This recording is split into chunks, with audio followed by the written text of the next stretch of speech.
Senator Hwang, followed by Representative Carney.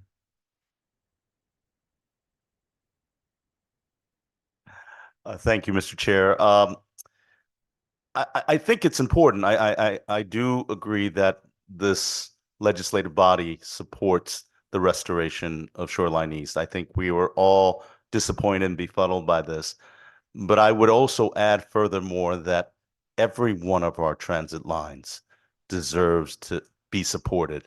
I struggle with the challenge that New Canaan is getting this while Shoreline East is not, because we're defeating the ultimate purpose of supporting mass transit, and that is to get cars off the road, reduce congestion, reduce air pollution, and to create a world-class mass transit system that can be relied upon, can be depended on to get people to and from, that is a quality of life, but also an economic vitality issue.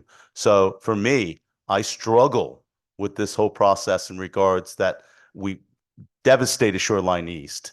We cut the schedule for Metro North and raise fares while other lines have been allocated funds.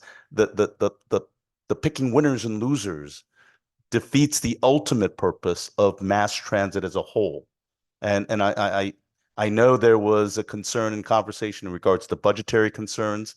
We've heard that there was COVID impacted scheduling and utilization changes, but does not get away. All of that rationale is short term to our goal in supporting mass transit for all the reasons I cited earlier.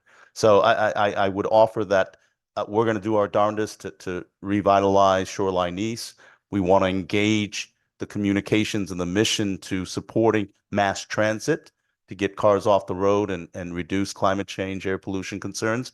And I hope that we're united in that in every aspect of the lines. I think the second part is even though Zell cited that, you know, rail is very different than bus transit, but it's still getting people to and from. And it's critical, and that was part of the mission of combining all of you. But Douglas mentioned a very important point, the last mile.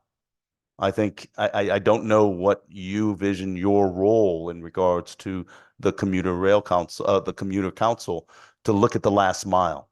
And I think one of the things is to look at master plans in regards to roadways for people to be able to get off the train, get off their buses, and still have a safe venue or a safe pathway or a safe plan to be able to get to that final mile. So I don't know if that's part of the purview of what you have as a rail. I was appreciative of what was mentioned earlier in addressing that last mile, half mile. And I know for us as a committee, we thought about that as well.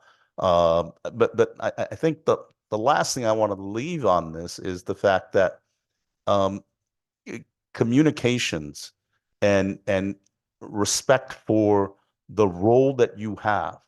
I think one of the important things that from the onset, when we debated this issue in regards to your role in representing commuters and now transit-oriented aspect, is you have a voice representing the people who use these services. And one of the important elements that we retained was your ability to ask governmental bodies for information. That role and that authority still exist within the construct of the new council that we did. So I hope that you are able to remind the bodies that when you request this information, that they have a responsibility to provide that for you to best service the constituency that you're representing, that you are an authorized body that has that authority to be respected and to show that kind of accountability to information. I know for us as a legislative committee, when we request information, we're fortunate enough to get it. I can't imagine the frustration that you have in wanting to look at schedule times, arrival times, to be able to better understanding of efficiencies that you don't get that information. And it's a year.